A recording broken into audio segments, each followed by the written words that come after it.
Robutica when in a family. Must follow him, otherwise he will leave you alone. And with those looks. Are you following me?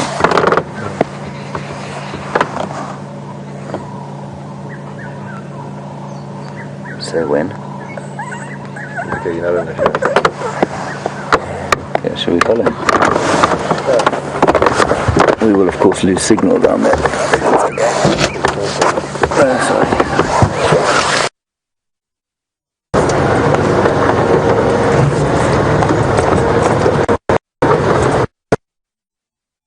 The black screen.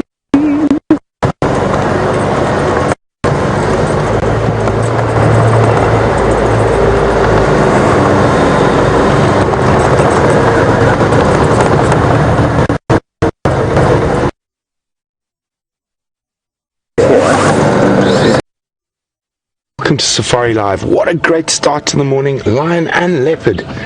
We are sitting here with the queen of Djuma, Karula, and I am Nat.Geo Smith, and I have Tabs on camera with me today. As you can see, Karula is a very contented cat in the cool of the morning. Lots of meat still up in the tree, and she's lying at the base of the tree where the kill is and just having a snooze.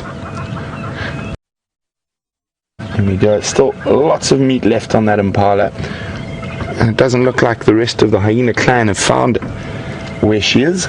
We just had that one who came past on the sunset safari last night. There we go. There's the remnants of that impala. She's moved it slightly from last night, obviously into a better feeding position.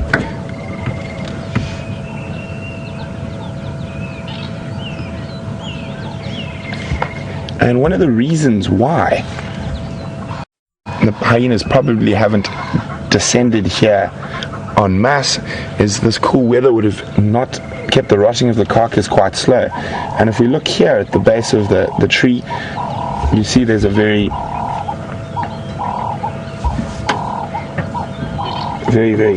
sort of distinct light. Lots of water close by, so she might have meandered off to have a drink. It's unlikely she would have gone down to the Djuma waterhole, and there's quite a lot of puddles that are holding water at the moment, so she doesn't have to go too far.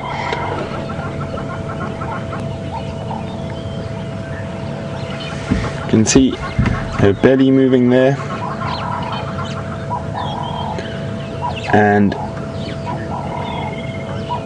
if it was hot we would see her breathing heavily elevated, and digestion obviously causes heat, and one of the biggest problems the big cats face is the expulsion of heat. They're unable to sweat like us, so heavy breathing and panting is their preferred method of releasing heat.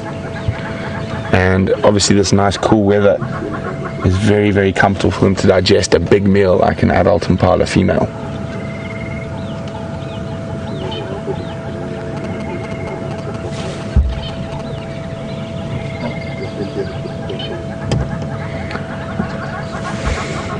So at this time of the year, almost all the impala will be pregnant,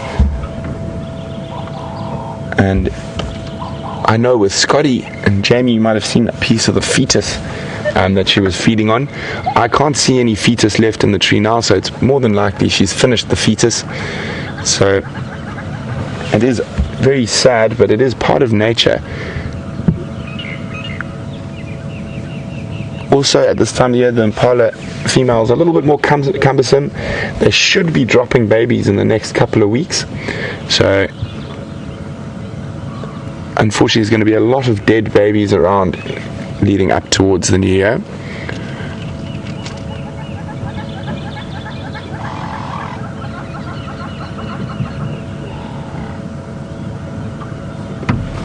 Now if we look at the bark of the tree a little bit closer to where she's climbed, you can see it's not very distinctive, but you can see slightly these little dark spots here, and that's obviously from her claws as she's ascended the tree to feed. On ebonies it's not as obvious, but on marulas sometimes, especially if she's gone up carrying a heavy thing like a carcass, they displace quite a lot of little bits of bark.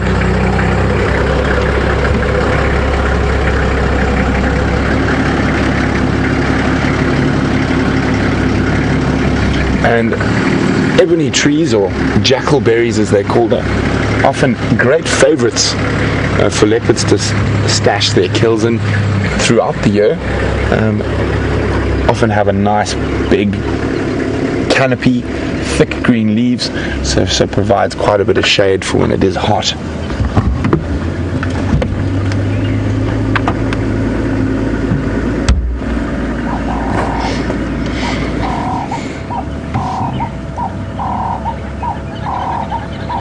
You can hear the morning birds calling, and there's the Cape turtle dove shouting out, "Work harder, work harder, work harder."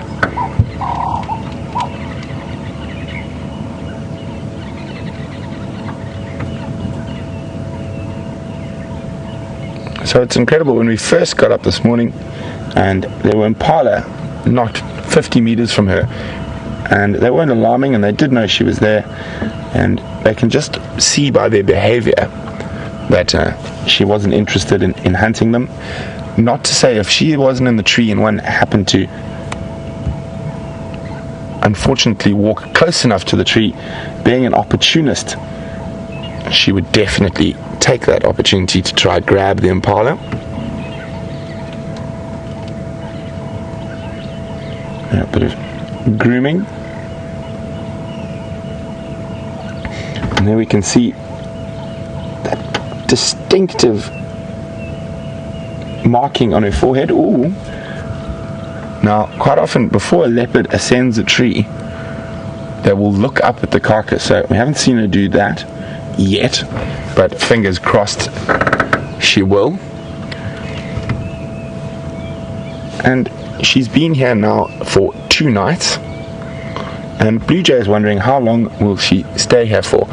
Blue Jay, I think she might even be here for another 2 nights. There's still a lot of meat left at that impala, and she's not going to give up a hard-fought prize like that.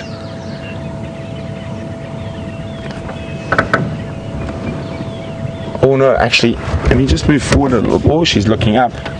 We'll wait till we move forward. Not quite looking up like I would like her to, but there was a question about the fetus, and I just suddenly was hidden from the branches. As I had a closer look, we can actually see the baby's legs, the fetus's legs.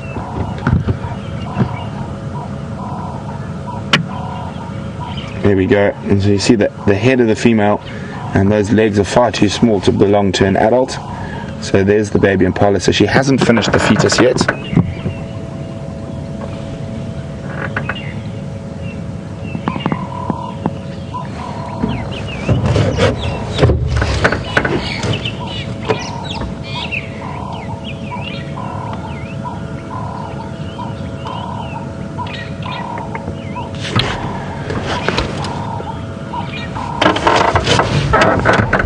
So, what a great way to start this sunrise safari. Tough day at work on a Tuesday morning. Lions and leopards so far, so really, really great. Hopefully we'll find some other stuff as well. I think we're going to spend a little bit longer here with Karula. I've got that sort of feeling that she might climb the tree in the next sort of 20 minutes. If not, we'll head out and see what else we can find. Hopefully there's some ellies around, and you never know what else. Hopefully even another leopard. So while we wait patiently for Karula to ascend the tree, we're going to go back to Commander Bond, who's with those lions.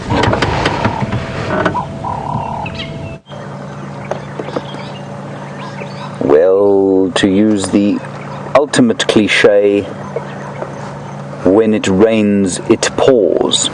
Here we have not 2, not even 3, not even 4, but indeed 5 male lions and a lioness here at Buffelshoek Dam, all 5 Birmingham boys and I think a Styx lioness from what we can tell, and she is probably trying to cement her bonds with these males. We saw this with the Nkuhuma Pride a little while back. Sorry, please excuse the noise of those babblers behind me. Shut up. And we saw this, like I said, with the Nkuhumas before, when they had caused that tremendous trouble, the Birmingham boys, that killed 1 or 2 of those lionesses, in fact 3 in the end. One of them came out of the pride and tried to sort of seduce all 5 of these males in order to solidify some kind of a bond and stop the carnage that was going on. Now the Styx Pride, as far as we know, they were the first, of course, when the Birmingham boys came in here, the first thing they did was to kill the Styx Pride cubs. And I don't think that we up here, we definitely haven't seen them mating with the Styx Pride yet. I think they have seen them down in the south doing that, and I think that's what's going on here too. So all 5 males, and what's interesting is that there are probably 5 or 6 game drives trying to track these Birmingham males well to the south of this reserve, because they went south of there this last night. So what is very interesting is that they've done an about turn and come due north sometime during the course of the night, and here they are. We did hear them roaring briefly in the east, and they've done a big sort of patrol of their territory, and they've returned to Djuma, and how wonderful that is. So what we'll do is we'll have a little drive around once we've looked at these 2. I just want to see if they don't perhaps mate now, but then we'll drive around, we'll show you the others. I think it's really interesting as well that they are quite widely spaced apart. One is here with his consort, the other 4 are sort of fairly widely spaced in the northern side of the dam, and then Scott just came across another one sitting, ooh, a very tired boy, just sitting on the other side of the dam, on, probably about almost a kilometre away from here. So rather interesting that. Now, just before I move, before you lost us to a black screen and then you went to see Brent, which was great, and Karula, I showed you a picture on my cell phone of an unidentified male lion. Well, we have identified him, but I would be very interested to know if any of you managed to identify him. He's one who's very close to many of your hearts, and it was in fact Junior. Now apparently he is in Mala Mala. That is a long way south of here, and a long way south of his natal territory. So maybe he's forging a little life of his own down there. I think he'll still be a nomad for a while, but he did seem to have a small buffalo carcass with him. So the good news is that he's okay, despite the fact that the Birmingham boys are certainly continuing to stake out their claim here and solidify their territory. Right, let's go a little bit around the corner and see if we can't have a look at the other males. I identified them by the fact that they... Sorry about that, chaps. I identified them from that funny-looking chap with he's got those odd eyes. They're kind of Nicky says that one's higher than the other. They're definitely a little bit closer together than some, but they're also quite scarred badly underneath, and that's how I identify them. Otherwise, I think they're not that distinctive yet. They will be, of course, fairly soon after they'll gather the scars of male lion battle, and then they'll become pretty distinctive. So we'll just try and drive gently through here without irritating them too much, because there is some fairly dense bush.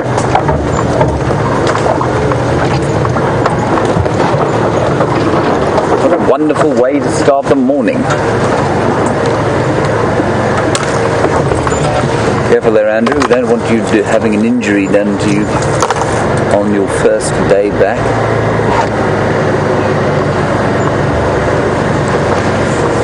So here are another 2. We'll stop here for a little while. Is that right, Andrew?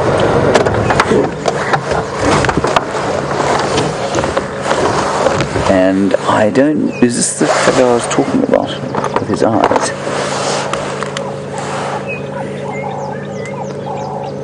I think the lion I'm talking about is the one that has been dubbed Scrapper by the Twitterverse, or Togolosh by a few of the others. So lovely to have these 5 males here at Djuma. We're at Buffelshoek Dam, so we're right on the northeastern corner. We don't know how long they'll be here for, and they are roaming very widely at the moment, so probably not around for too long, unfortunately. But we live in hope, you know.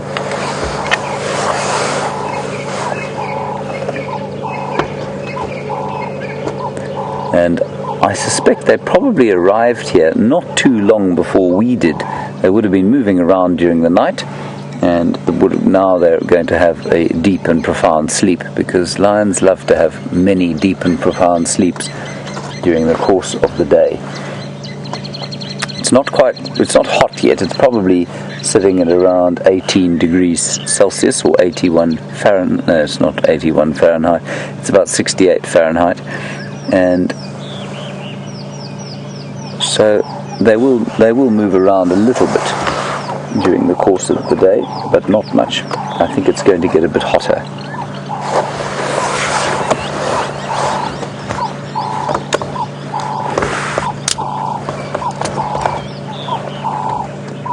Oh, yeah, that's him. That's Scrapper. Look at his eyes there.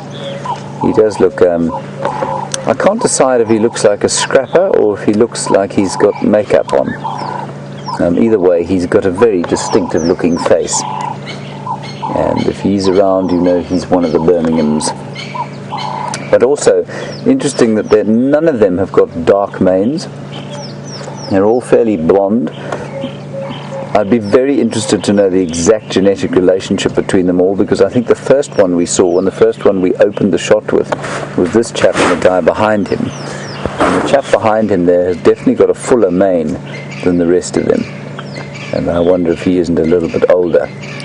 Probably, in fact, I think we know that they're from the same pride, but we don't know necessarily whether they're cousins or brothers. And Donna, you're absolutely correct. You say that Scrapper, who is now sniffing the air, has got Jack Sparrow's eyes. I agree completely. I think Jack Sparrow is quite a good name for him.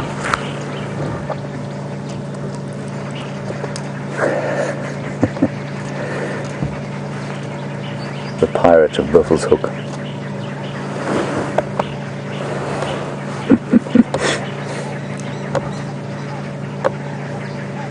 Sure, he has the same mannerisms as Jack Sparrow, but I suppose time will take.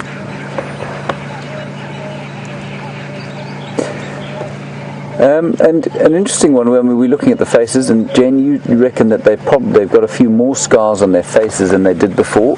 Jen, they may well. I'm not sure exactly what scraps they've been in, but I think there certainly was one fight, and one of them apparently got quite a nasty hit, and he was sitting around Torchwood Dam for about 3 days. There's no obvious injury on any of them, but they definitely will pick up the odd piece of scarring on their face. That'll come from run-of-the-mill scrapping over food, and also from fights with other males. But I don't think that they've been around other males for a while now.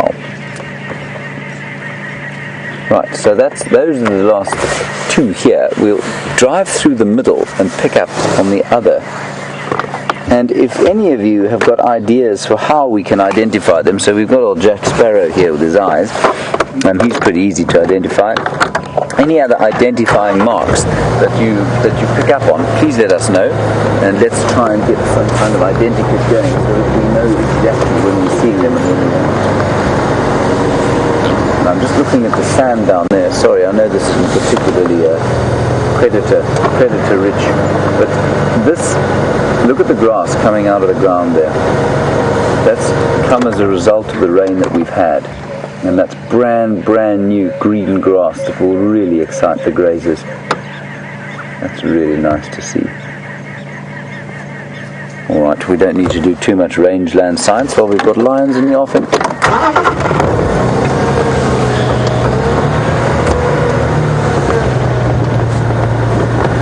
ahead, Andrew. Right.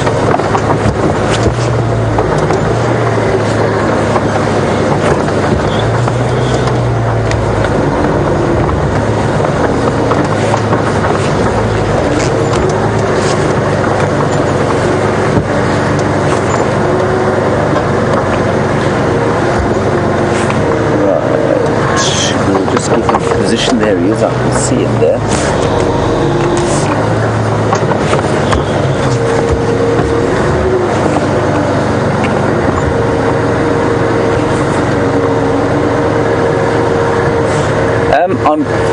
I think I've got this question correct from Julia.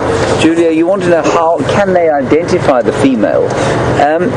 Yes, they can. They do it from smell, I'm pretty sure. There's probably also some kind of visual cue that they understand and we don't. But absolutely, I would think you'll find that they're completely able to recognize these each other when they need to, especially the females. Well, this chap has got a floppy ear. That's pretty easy to distinguish.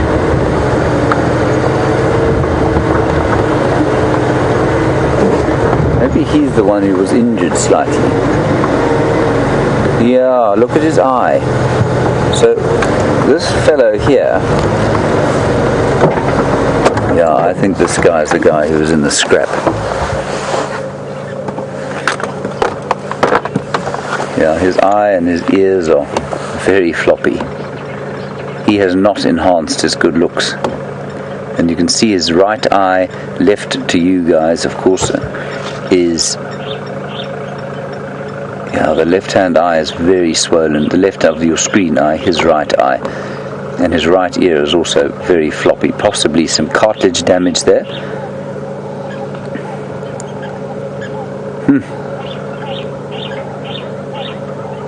Wow.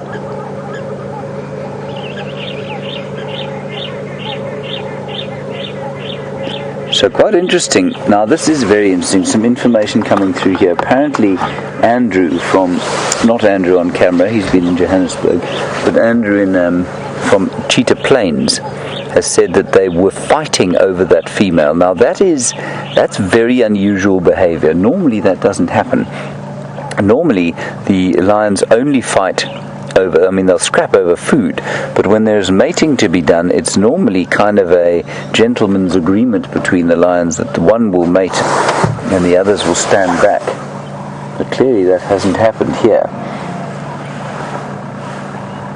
It's really very interesting indeed. I think this coalition is a fascinating mix, and like I say, I'd really like to know the genetic relationship of these lions to each other.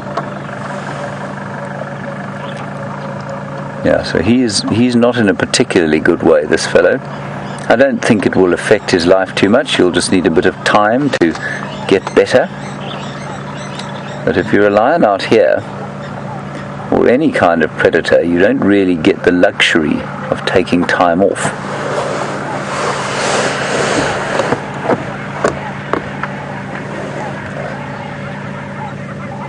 There's something very special about seeing a male lion walking through the bush.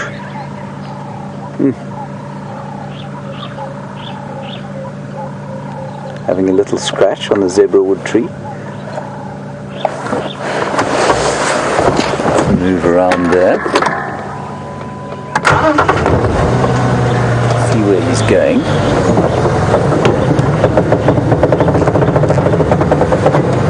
Yeah, I seem to pick up a stick.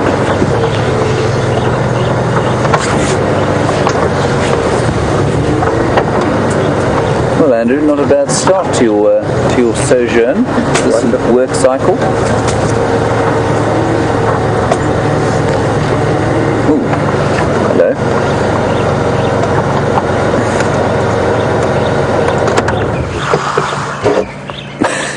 That lion is about 4 feet from us. 6 feet. And the other male is growling now. I'm just going to reverse back a bit so we can see him.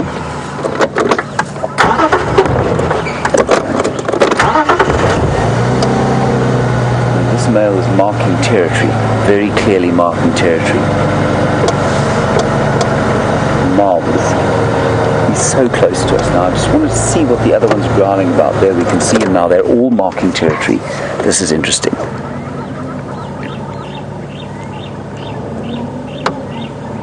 So there's... Now he's not happy. His ears have been flat back pretty much since we saw him. Here, right next to us now, we've got floppy ear. And he's smelling where his brother or cousin has marked territory.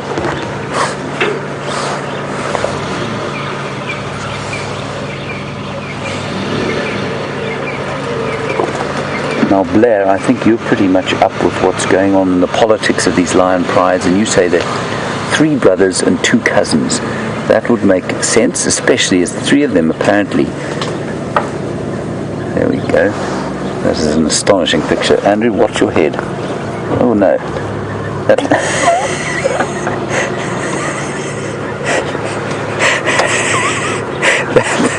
That very nearly landed in my face. I had to lean off to the side.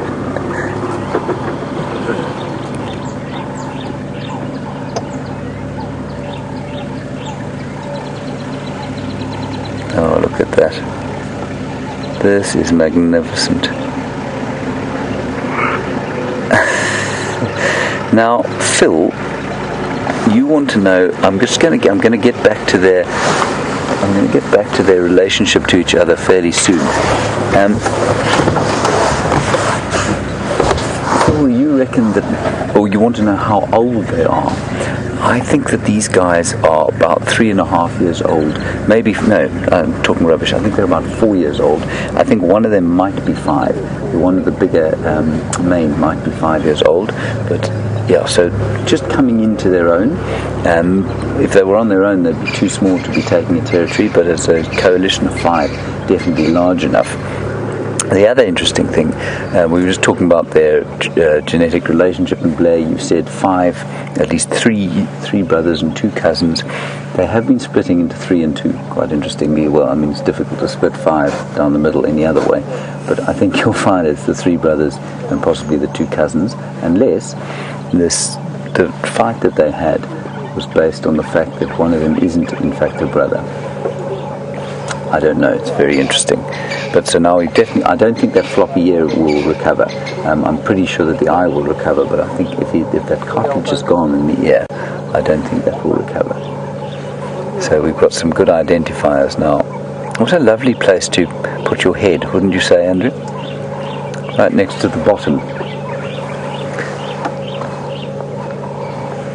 Now, just to give you an idea, we were nearly hit there by the spray of that lion. I mean, I'm just going to check the side of the car. Yep, there is actually some evidence of a lion urine hitting the side of the car. Very, very pleased not to have been hit with that jet. I don't want to be part of this lion's territory.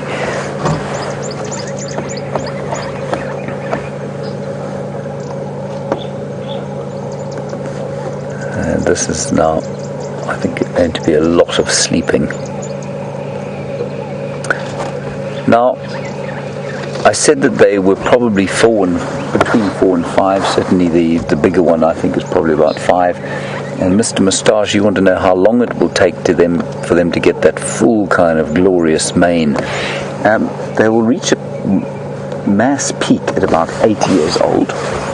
And that's when their manes will reach a kind of their fullest state. They can maintain a big full mane like that, though. In fact, it might even get fuller until they're about 12.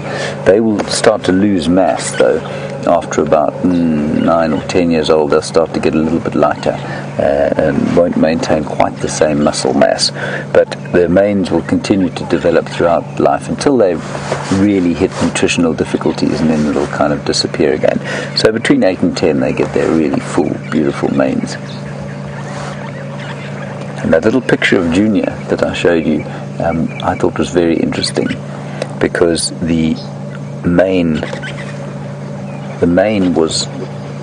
Junior's mane is really starting to look pretty good, and he's of course one of the offspring of those Matimba males, which are 2 magnificent male lions.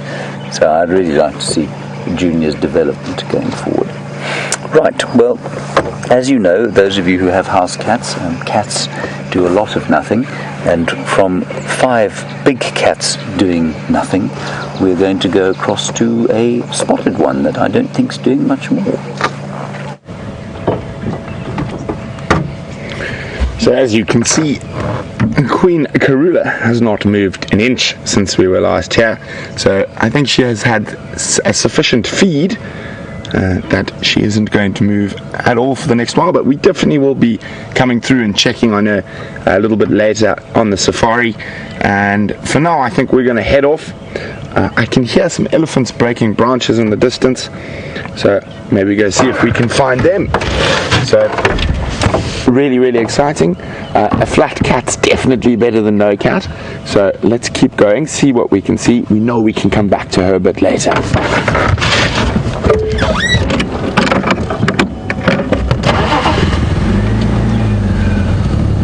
Bye bye, madam.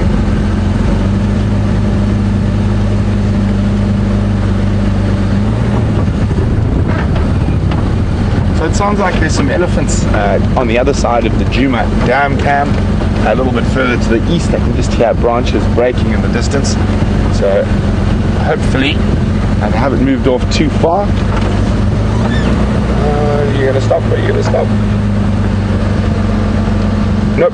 There was an African cuckoo that flew past. I was just hoping that it was gonna land in one of these trees close enough. Another one of the birds that tell you its name sits there and goes cuckoo, cuckoo, cuckoo.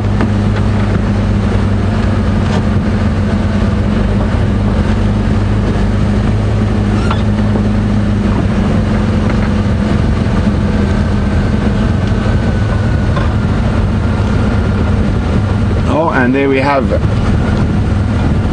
the Adonis-like Scott Dyson out on tracking team, seeing what else he can find out there.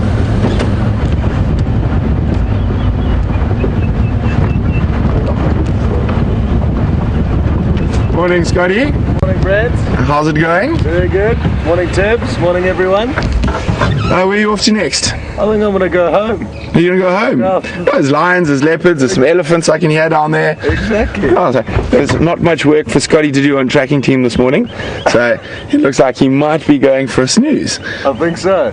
Return back to bed, or maybe go play with some photos. Ah, that's always a good thing. It's actually the plan, to edit some photos and to get warm. It's surprisingly cold. It is quite nippy this morning. One thing we do all get is we do get a backlog of photographs that we take on the drives, and sometimes we get a little lazy with editing, so sometimes these mornings when we're not driving, it's a great time to catch up on some photographic editing. Okay, well, Scotty, enjoy. Okay, thanks, Brent. Is Karula still... Flat cat. Okay. Call me on the radio if you want me to check in on there. Cool, will do. Yeah. Thanks, Scotty.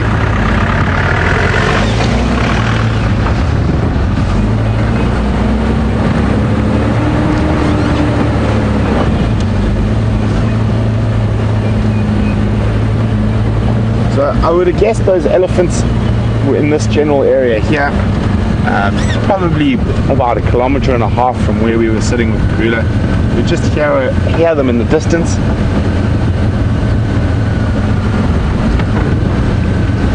As Scotty said, it's quite cold this morning. I'm sort of umming and ahhing whether to put my big jacket on as well.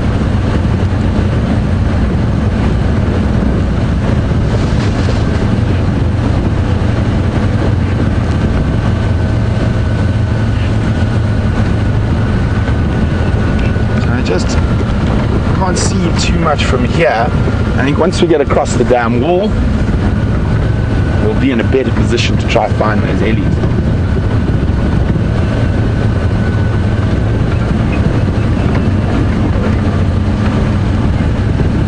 So according to the weather that we found online, it's supposed to clear up and become sunny today and maybe a bit warmer.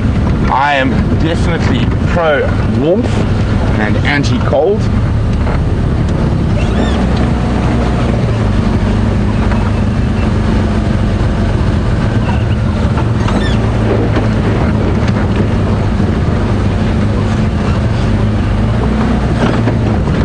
definitely use a bit of sunshine after about 3 or 4 days of overcast weather. And what's amazing is that if the sun does explode out sometime today, all the insects, we've already had a sort of hatch of a lot of insects that's been caused by this rain, but if the sun comes out, it'll prompt a whole bunch of other insects to hatch. So we should have some wonderful little khokhas to look at. And for those of you who don't know what a khokha is, it's a South Africanism is probably the best word. It's a sort of colloquialism for all manner of creepy crawlies. A khokha or a nunu.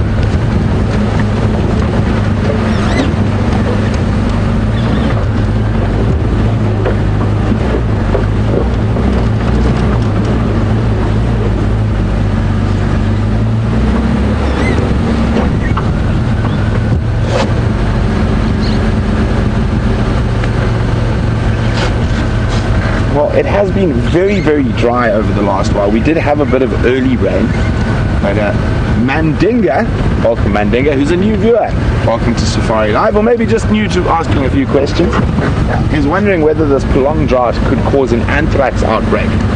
Well, I know for a fact, not far from us, about 60 kilometers from us, where a couple of my friends work, they have had about 7 or 8 anthrax cases in the Kruger National Park. And here in the Sabi Sands, it's slightly wetter than that sort of northeastern or central region of the Kruger. And definitely when we do have extended dry periods, anthrax is a problem. More for things like elephants and buffalo seem to be the two that really get hit by anthrax the hardest. Now what happens is quite often ellies, when they kick up the dust and soil, they might inhale some anthrax spores. And it's an incredible sort of bacterium that lives in a fungus. So a lot of people think anthrax is a fungus, but it's a bacteria that lives in the spores of a certain species of fungus. And Sabi Sands, not... yeah. So here's the culprits dung, and they are the culprits. So anthrax isn't as common in the Sabi Sands. It's slightly higher rainfall. If you look at a rainfall map of the whole Kruger, I do have someone somewhere, I'll try to find it. But this bottom sort of southwestern section of the Sabi Sands has the highest rainfall of the whole Kruger National Park. So as you move further northwards, drier anthrax is more of a problem. Oh, you can see that young boy. Oh, there's a bit of gamemanship going on here between two young bulls.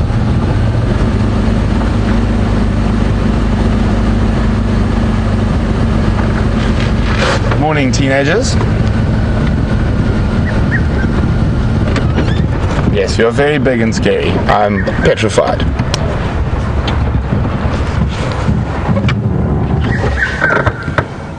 Here we go, lifting the trunk, giving a sniff. Yes. With what happens with teenage elephants, they're very brave till you keep still. And now he's pretending that obviously it was doing nothing to do with us. Oh, and there comes the next one in. And I think they might be in for a little treat here. Actually, looks like they might do a bit of... There we go, and the turnaround.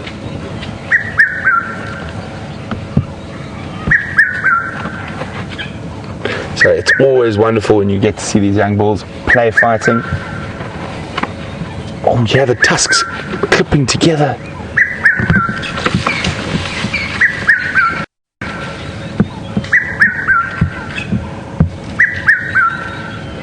And this type of behavior is quite often at this age what gets them expelled to the extremities of the herd.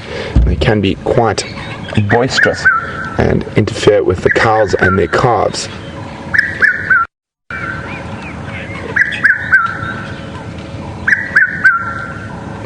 We can hear a very vocal red-chested cuckoo in the background.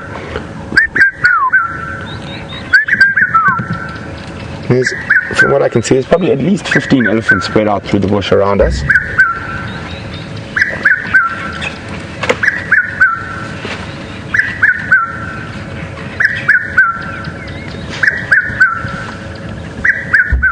There's a little one at the back there. You can see those little tusks just starting to creep out.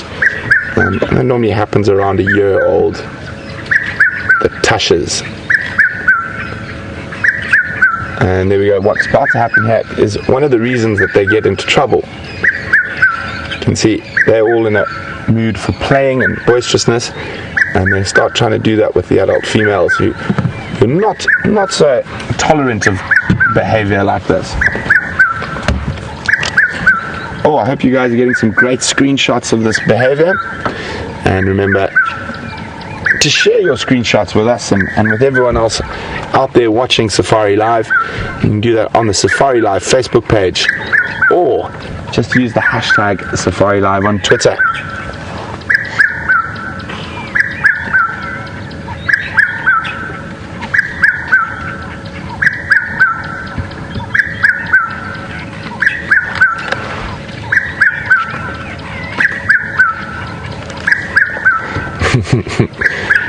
Doesn't want to turn its back on the other in case it gets a sneak attack.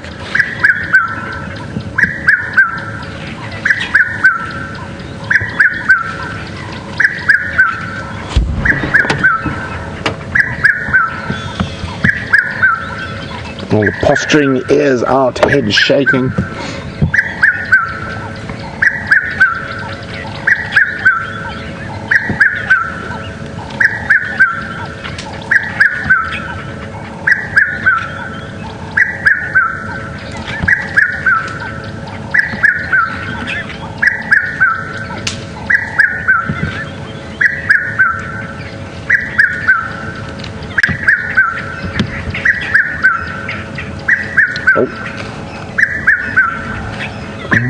It looked like the other was about to sneak attack. I think it's slightly distracted with us for the moment. Oh no, there we go. Keeping a watchful eye on each other.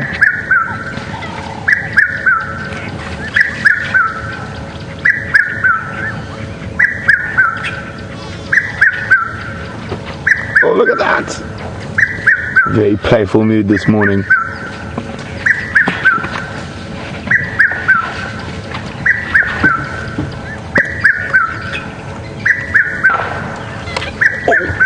I don't know if you guys heard that in the distance. Almost sounded like a gunshot. And that was another elephant in the drainage line breaking a branch.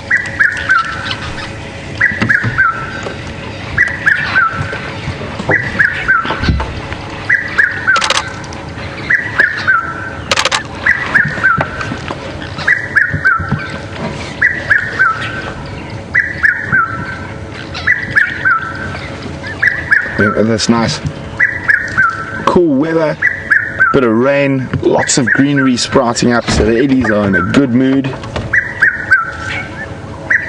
and the cautious back away.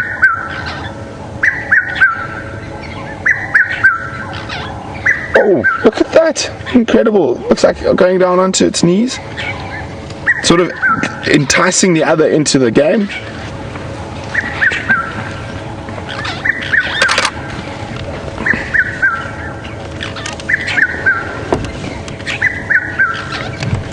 Going to move the vehicle slightly in case they decide to continue playing.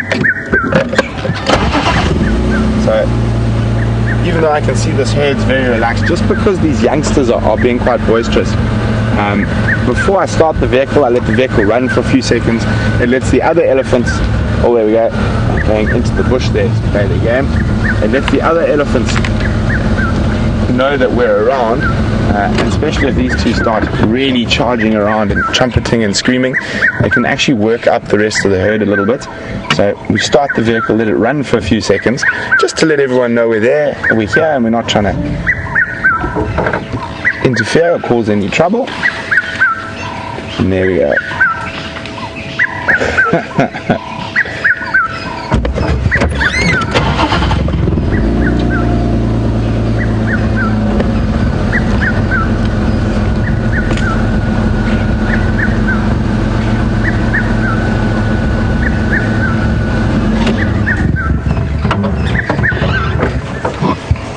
Try to get into the spot in case it carries on.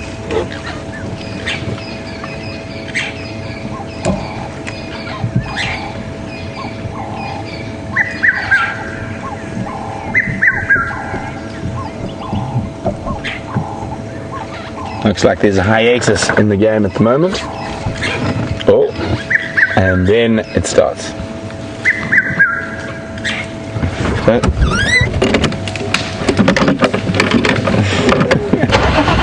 Got decorations on its.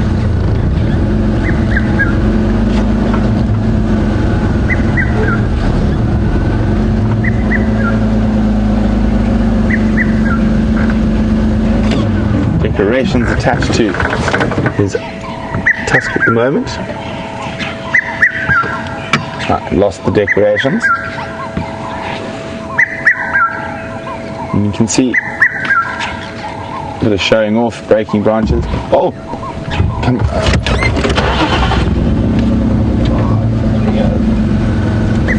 There we go, and he's a very young baby there. And that could cause the game to be abruptly halted by a mother. You can see just in between those two troublemakers' legs, and you can see how that baby is now protectively between the adult female behind. And as I said, this is the behavior that gets them expelled to the edge of the breeding herds.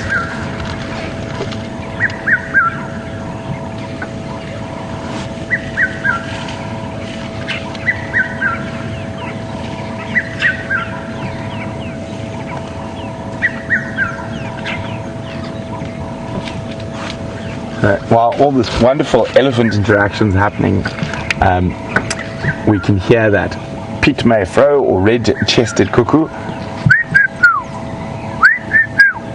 And a curious one says, please could someone turn that bird off? Well, they're not so bad here.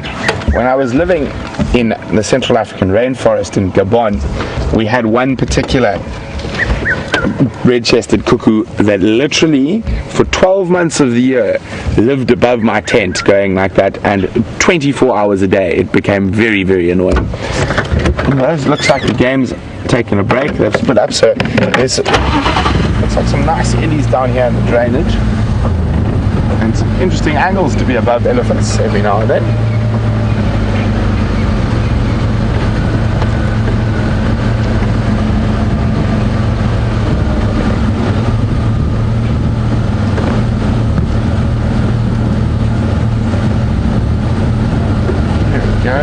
Hello, old lady.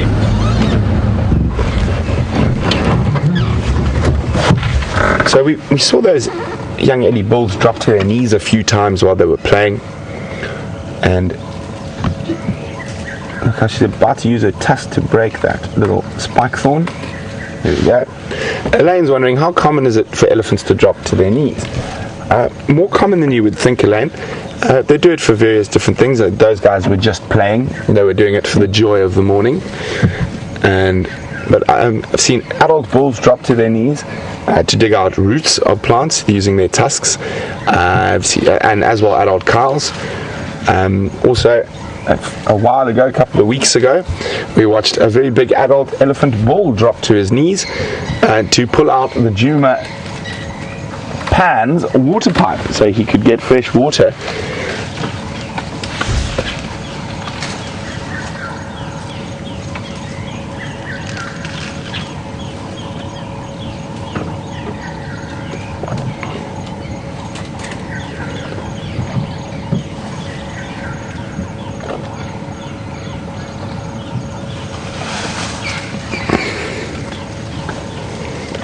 Right, and we got a nice big elephant ear there, and very important part of an elephant, not only for the obvious part of hearing. There's about 8 liters of blood in an elephant's ear at any one time, and it's their air conditioning system. And Clancy's asking whether elephants' ears can move independently of each other, or do they have to move at the same time? Clancy, that's a really interesting question. I mean, looking at it, I've only ever seen them move at the same time, but not to say there's possibly a playful elephant somewhere who can flap their ears at different times. But I would say, as a general rule, they move together.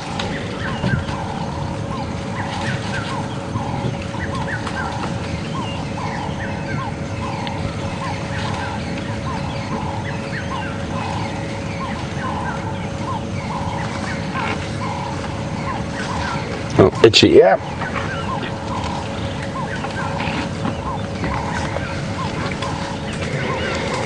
So we saw those two gentlemen, teenagers rather than gentlemen, having a great old time this morning.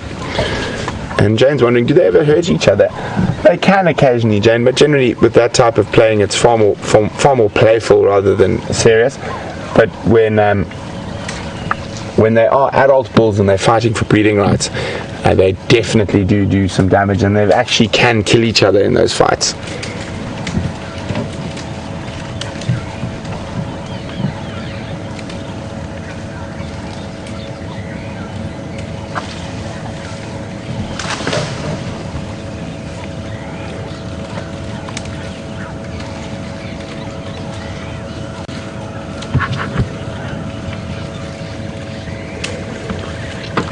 Now it's interesting to see that elephant is feeding off a spike thorn, which is very high in tannins, and baby elephants are sometimes seen feeding off it when they are teething.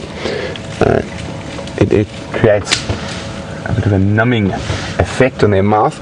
I think in this case they're just feeding off it because it's nice, fresh, new green leaves coming through, and not so much self-medicating.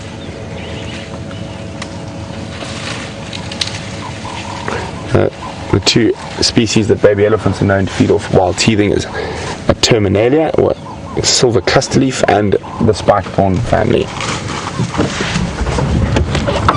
Let's see what the rest of the herd's up to.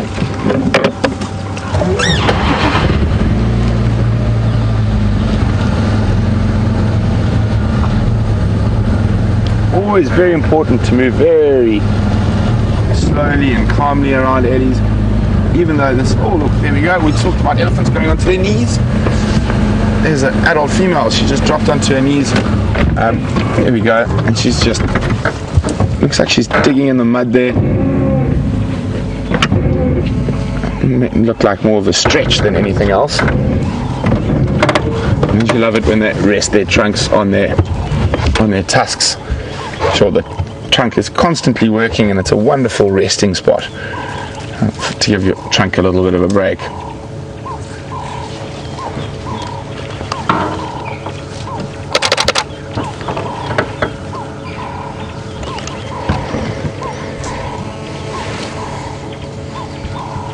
Nice, very big female.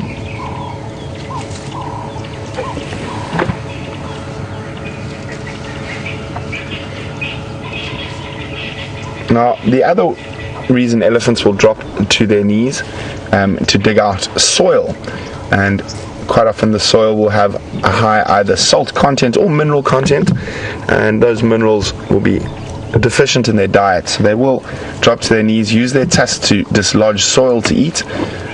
In this circumstance, I think that was just more for the joy of mourning.